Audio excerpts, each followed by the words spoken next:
Good morning dear students, कैसे हैं आप लोग? आई होप अच्छे होंगे।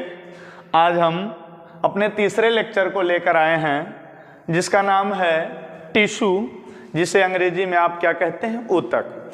अगर आप ध्यान दें वास्तव में तो जब किसी भी इंडिविजुअल्स या ऑर्गेनिजम्स या जीव का निर्माण होता है, कोई भी जीवधारी बने, चाहे वो प्लांट बने चाहे वो एनिमल बने, कोई भी इंडिविजुअल्स अगर बनता है तो उसके ओरिजिनेशन में, उसके डेवलपमेंट में विभिन्न अवस्थाएं होती हैं ना। अब इनमें सबसे पहले हम आपको बताएं ये टिश्यू आया कहाँ से वास्तव में, फिर हम इस पे लेक्चर आपको देंगे। ध्यान दीजिएगा थोड़ा सा। देखिए सबसे पहले तो सपोज दैट बनता है शेल। क्या बना? शेल, जिसे आप क्या कहते हैं? कोशिका।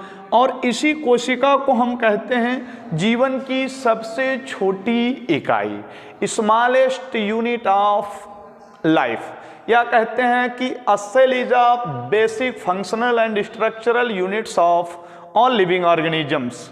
अच्छा, लेकिन वास्तव में पूरे शरीर की जो सबसे स्मॉलेस्ट यूनिट है वो क्या है? सेल है। आइए समझते हैं कैसे। अगर ये सबसे छोटी इकाई है तो जब कई कोशिकाएं एक साथ मिलती हैं, when multiple cells are gather to each other, fuse to each other, जब बहुत सारी कोशिकाएं एक दूसरे से मिलती हैं तो जो नई संरचना बनती है उसी को हम क्या कहते हैं? टिश्यू कहते हैं। तो कोशिका हो गई, दूसरा हो गया ऊतक। अब तीसरा क्या होगा? कोशिकाओं के समूह को ऊतक कहते हैं। फिर जब कई ऊतक आपस में मिलेंगे तो वो क्या बनाएंगे? तो बनाएंगे टिश्यू सिस्टम। क्या बनाएंगे? Tissue system. हिंदी में कहते हैं आप इसे ऊतक तंत्र। इसके बाद जब कई ऊतक तंत्र मिलेंगे तो क्या बनाएंगे? ये ऑर्गन्स बनाएंगे। क्या बनाएंगे? ऑर्गन बनाएंगे। और जब कई ऑर्गन या अंग एक दूसरे से मिलेंगे तो क्या बनेगा? तो बनेगा ऑर्गन सिस्टम। क्या बनेगा? Organ system. और जब कई ऑर्गन सिस्टम एक दूसरे से फ्यूज कर जाएंगे तब क्या बनेगा डेवलप करके? तब बनती है बॉडी। और ये बॉडी कितने प्रकार की होती है? तो बॉडी होती मुख्यतः दो प्रकार की। एक बॉडी आपकी बनेगी एनिमल्स। क्या बनेगी? एनिमल्स। और दूसरी होगी आपकी प्लांट्स। अब देखिए हमें चर्चा करना है, डिस्कशन करना है, टॉपिक हमारा है टिश्यू। तो पहली बात तो ये क्लियर हो गई कि बहुत सारी कोशिकाएं जब मिलती हैं तो उसे कहते हैं टिश्यू। जब बहुत सारी कोशिकाएं एक दूसरे से फ्यूज कर जाती हैं तो उसे कहते हैं टिश्यू। अब देखिए डिफिनीशन हमने यहाँ लिख रखा है कि सामान्य रचना व भ्रूणीय उत्पत्ति में समान कोशिकाओं के सुसंगठित स्तर को, जो स्तर है उस स्तर पे समान कार्य करते हैं, उसे हम क्या कहते हैं? टिश्यू कहते हैं। कह रहा है कि सामान्य रचना व भ्रूणी उत्पत्ति में समान कोशिकाओं के सुसंगठित स्तर जो समान कार्य करते हैं ऊतक कहलाते हैं। एक परिभाषा तो ये हो गई। दूसरी परिभाषा जो छोटे लेवल पर बताई जाती है वो आप नॉर्मली क्या कह देते हैं? इंग्लिश में तो लिख देते हैं क्या कि groups of cells. Groups of cells are called tissue. Called tissue. अब देखिए कह रहा है कि कोशिकाओं का समूह क्या है? ऊतक है। लेकिन एक परिभाषा हम और आपको बताएंगे। देखिए ये परिभाषा है उत्पत्ति तथा कार्य में समान। उत्पत्ति तथा कार्य में समान, परंतु संरचना में भिन्न। संरचना में कैसा है? भिन्न। और विभिन्न कोशिकाओं के समूह को क्या कहते हैं? को ऊतक कहते हैं। क्या कहते हैं? ऊतक कहते हैं। अब देखिए कह रहा है कि उत्पत्ति मतलब ओरिजिन में और फंक्शन में कैसे होते हैं? सिमिलर होते हैं, बट डिफरेंस किस में होते हैं? स्ट्रक्चर्स में। मतलब कि टिश्यू क्या है? तो tissue is a groups of cells which is similar in origin and structure, origin, हाँ origin and function, but different in किसमें होंगे, स्ट्रक्चर। तो जो उत्पत्ति और कार्य में समान हो परंतु संरचना में कैसे होते हैं, डिफर होते हैं। एज फॉर एग्जाम्पल समझते, जैसे ये हमारा हाथ है, हाथ की अंगुलियां हैं, मान लेते हैं प्रत्येक अंगुली क्या है, एक सेल है, एक कोशिकाएं, दूसरी कोशिकाएं, तीसरी है, चौथी है, पांचवी है। तो 2 3 के बाद हम आगे बढ़ते हैं तो बहुवचन ऑटोमेटिक कह देते हैं। अब देखिए तो ये हमारे पास कितनी कोशिकाएं हैं, बहुत सारी कोशिकाएं, प्रत्येक अंगुलियों को हमने मान लिया एक एक सेल। अब क्या कर देते हैं, इन कोशिकाओं में अंगुलियों को हम मिला दिए, ये देखिए। अब जब मिला दिए और बंद कर लिए तो ये बन गई हमारी मुट्ठी। ऐसे ही जब ये कोशिका मान लिए तो जब सारी कोशिकाएं मिल जाएंगी तब आप उन्हें क्या कहते हैं, हम ऊतक कहते हैं। अब इससे किसी पर प्रहार करिए या पंजे को पूरी तरह से इसको मिला दिए, अलग अलग है तो अंगुलियां हैं लेकिन सबको जब मिला दिए तो ये पंजा हो गया। इससे मारिए किसी वस्तु पर, जब हम चोट मारते हैं तब देखिए क्या ये कहेगा भाई साहब मैं छोटा हूं इसलिए मैं नहीं मारूंगा, ये कहेगा मैं बहुत बड़ा हूं इसलिए मैं तेजी से मारूंगा, या ये कहेगा मैं तो इतना छोटी हूं कि मैं मार ही नहीं सकती। ऐसा कुछ नहीं, सब बराबर दाब लगाएंगे, बराबर प्रेशर से मारेंगे।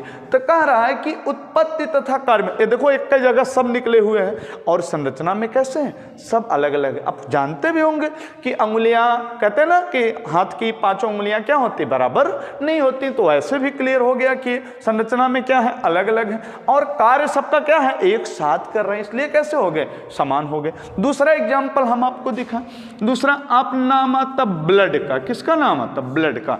इस ब्लड को कहते हैं कनेक्टिव टिश्यू या संयोजी ऊतक कहते हैं। इसका मतलब कि जो हमारा रक्त है अगर यह ऊतक है तो कहीं ना कहीं किससे बना होगा, सेल से, कोशिका से बना होना चाहिए। आइए देखें क्या वास्तव में सेल से बना है या नहीं। तो जब आप देखेंगे इसे कि ये सेल से बना है कि नहीं बना है तो हम आपको यहाँ दिखा रहे हैं कि क्या वास्तव में जो हमारा ब्लड है वो सेल से बना है, तो अवश्य बना है। देखिए कैसे बना है, तो आप देखेंगे इसका निर्माण किससे होता है। तो आपको मोटे मोटे में समझिए क्या होता है, आपको मिलेगा RBC सेल्स, आपको मिलेगा WBC सेल्स, और इसके अलावा आपको मिलेगा ब्लड कार्प सेल्स, या आप ऐसे लिखिए प्लेटलेट्स। अब देखिए एक कोशिका, 2 कोशिका, तीसरी कोशिका, या ब्लड कार्प सेल्स लिखते हैं हम, क्या लिखते हैं, ब्लड कार्प सेल्स।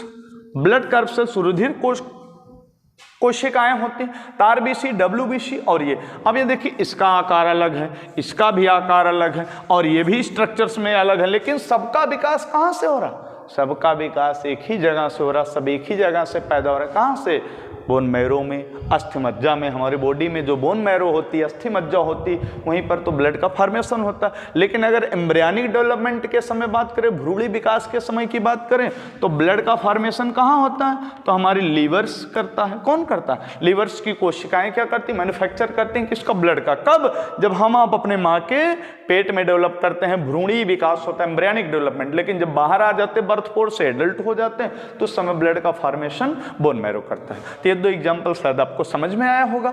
अब देखिए जीव विज्ञान की वह शाखा जिसके अंतर्गत, जीव विज्ञान की वह शाखा जिसके अंतर्गत हम क्या करते हैं, जिसके अंतर्गत हम स्टडी करते हैं, और किसकी स्टडी करते हैं, ऊतक की। द स्टडी अबाउट ऊतक, क्या, स्टडी अबाउट किसका, टिश्यू। जब हम किसी ऊतक की स्टडी करते हैं तब branch of biology in which deals the study about tissue are known as histology या औतकीय, या इसी को कहते हैं ऊतक विज्ञान। क्या बोलते हैं, ऊतक विज्ञान बोलते हैं। अब आप कहेंगे जीव विज्ञान की वह शाखा जिसके अंतर्गत हम ऊतकों का अध्ययन करते हैं। किसका अध्ययन, ऊतकों का, स्टडी ऑफ टिश्यू। अगर टिश्यू का अध्ययन करते हैं तो उसे हम कहेंगे ऊतक विज्ञान या औतकी बोलेंगे, या इंग्लिश में क्या कहेंगे, हिस्टोलॉजी। अब ये जो हिस्टोलॉजी टर्म है ना, ये यूनानी भाषा का शब्द है। अब हिस्टोलॉजी को अगर ब्रेक डाउन करें तो 2 शब्द से मिलकर बना, एक बना हिस्टोस और दूसरा बना लोजिया। हिस्टोस मीन्स होता है टिश्यू और लोजिया मीन्स होता है टू स्टडी, अर्थात किसका अध्ययन, तो ऊतक का अध्ययन। और ऊतक के अध्ययन को हम आप कहते हैं हिस्टोलॉजी। एक टर्म देखिए, ध्यान दीजिएगा, एक साइंटिस्ट है जेवियर बाइकॉट। 1801 ईस्वी में जेवियर साहब ने क्या किया था, सबसे पहले first of all the word tissue was firstly introduced by used by Xavier Bichat in 1801। अब ये 1801 ईस्वी में जेवियर बाइकॉट ने सबसे पहले क्या किया, इंट्रोड्यूस्ड किया किसके बारे में, द वर्ड टिश्यू। तो टिश्यू शब्द का प्रयोग सबसे पहले इन्होंने किया। अब आगे चलते हैं, देखते हैं टिश्यू या ऊतक के प्रकार। ऊतक कितने प्रकार के होते हैं इसके बारे में देखिए। तो प्रायः जीव कितने प्रकार के होते हैं, तो 2 प्रकार के होते हैं, एक है प्लांट और दूसरा है एनिमल। तो अगर जीव 2 प्रकार के हैं तो जायज़ सी बात है कि ऊतक कितने प्रकार के होते हैं, तो जीवों की संख्या के आधार पर ऊतक 2 प्रकार के होते हैं। एक आपको मिलेगा जंतु ऊतक और दूसरा आपको मिलेगा पादप ऊतक, या इसी को आप कहते हैं वनस्पतिक ऊतक। इसे अंग्रेजी में कहेंगे आप एनिमल टिश्यू। क्या बोलेंगे, एनिमल टिश्यू। और इसे आप बोलते हैं क्या, प्लांट टिश्यू। क्या बोलेंगे, प्लांट टिश्यू। एक हुआ एनिमल टिश्यू और दूसरा हुआ प्लांट टिश्यू। नाम से स्पष्ट है, ऐसा ऊतक जो केवल जंतुओं में पाया जाएगा उसे जंतु ऊतक कहेंगे, और जो जंतुओं में ना पाया जा करके केवल वनस्पतियों में पाया जाता, प्लांट्स में पाया जाता, पादपों में पाया जाता, उसे क्या कहते हैं, प्लांट ऊतक कहते हैं। अब देखिए जंतु ऊतक के प्रकार। तो अगर हम जंतु ऊतक को डिवाइड करें तो निम्नलिखित भागों में हम इसे बांटेंगे। नंबर 1 आपको मिलेगा एपिथीलियम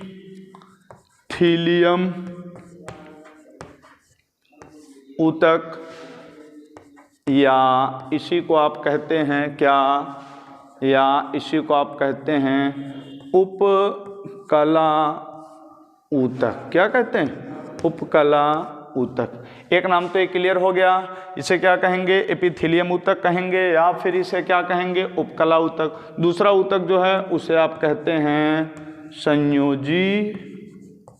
संयोजी ऊतक। क्या कहेंगे, संयोजी ऊतक।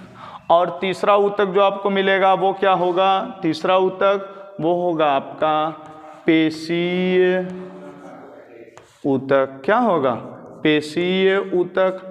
और चौथा जो होगा उसे क्या कहेंगे आप, उसे आप कहेंगे तंत्रिका ऊतक। क्या कहेंगे, तंत्रिका ऊतक। इस प्रकार से जंतु के ऊतक के बारे में अगर देखें तो मुख्यतः आपको 4 प्रकार का मिला।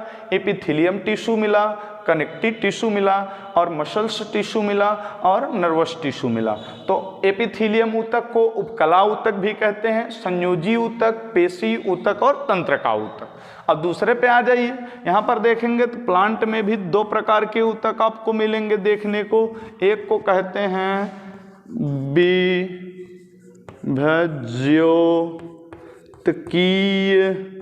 विभज्योतकीय ऊतक। ये देखो हिंदी का नाम आपको थोड़ा सा टफ लगेगा, बट इसको अंग्रेजी में क्या कहते हैं, इसे कहेंगे मेरिस्टेमेटिक टिश्यू। क्या बोलेंगे, मेरिस्टेमेटिक टिश्यू। और दूसरे को क्या बोलते हैं, अस्थाई। क्या बोलेंगे, अस्थाई ऊतक। क्या बोलेंगे, अस्थाई ऊतक। इसे आप कहते हैं परमानेंट टिश्यू। क्या बोलते हैं, परमानेंट टिश्यू। अब देखिए क्लियर हो गया ना। एक ऊतक में आपने डेफिनेशन देखा कि कोशिकाओं के समूह को ऊतक कहते हैं, ये तो नॉर्मल डेफिनेशन है। कॉम्प्लेक्स डेफिनेशन की बात किए तो आपने कहा कि उत्पत्ति और कार्य में समान परंतु संरचना में भिन्न विभिन्न कोशिकाओं के समूह को क्या कहते हैं, ऊतक कहते हैं। अब इसके बाद आपने देखा कि जीव विज्ञान की वह शाखा जिसके अंतर्गत क्या करते हैं, हम ऊतकों का अध्ययन करते हैं, उसे हम क्या कहे हैं, उसे हमने क्या कहा है, हिस्टोलॉजी कहा है, ऊतक विज्ञान कहा है, या फिर फिर औतिकी बोला। ओके, एक साइंटिस्ट हैं जेवियर बाइकॉट, उन्होंने 1801 ईस्वी में सबसे पहले इंट्रोड्यूस कराया किस शब्द को, द टर्म टिश्यू। तो टर्म टिश्यू यूज किया गया सबसे पहले जेवियर के द्वारा। फिर आपको क्या मिला कि ऊतक जो होते हैं ये किसी भी जीवधारी में कोशिका के बाद जब कोशिकाएं ग्रुप बनाती हैं, 1 सेल से 2 सेल हुई, 3 सेल हुई, 4 सेल हुई, 5 सेल हुई, तो ऊतक बनना शुरू हो गया। 1 से 2 हुए कि ऊतक बनना शुरू हो गया। अब जंतु और पादप 2 प्रकार के जीव होते हैं, तो जंतुओं में जंतु वाला ऊतक और पौधों या पादपों में प्लांट टिश्यू पाए गए। तो जो एनिमल टिश्यू है उसके आपके 4 भाग आपको बताए गए, एक एपिथेलियम ऊतक हुआ या उपकला ऊतक हुआ, दूसरा संयोजी ऊतक हुआ, तीसरा क्या हुआ, पेशी ऊतक हुआ, और चौथा आपका तंत्रिका ऊतक हुआ। इधर पादप ऊतक में आपने देखा विभेजकी ऊतक जिसको आप मेरिस्टेमेटिक टिश्यू कहें, दूसरा अस्थायी ऊतक जिसको आपने कहा कि परमानेंट टिश्यू। ऐसे प्लांट में 2 ऊतक तो बहुत फेमस आपको मिलेंगे, बाकी आगे और मिलेगा आपको स्क्लेरेनकाइमा, क्लोरेनकाइमा, पायरेनकाइमा, दृढ़ ऊतक, यांत्रिक ऊतक, अन्य प्रकार के ऊतक आपको प्लांट्स में देखने को मिलेंगे। लेकिन सबसे महत्वपूर्ण उसमें जो मिलेगा वो क्या होगा, तो आपको पता होगा जाइलम, फ्लोएम और कैम्बियम। जाइलम, फ्लोएम और कैम्बियम, इन तीनों ऊतकों के समूह को स्पेशली एक टर्म देते हैं, हम क्या बोलते हैं, संवहन बंडल बोलते हैं, या उसी को वैस्कुलर बंडल बोलते हैं, या उसी को हम संवहन ऊतक के नाम से जानते हैं। इतना स्क्रीनशॉट ले लीजिए, फिर नेक्स्ट वीडियो में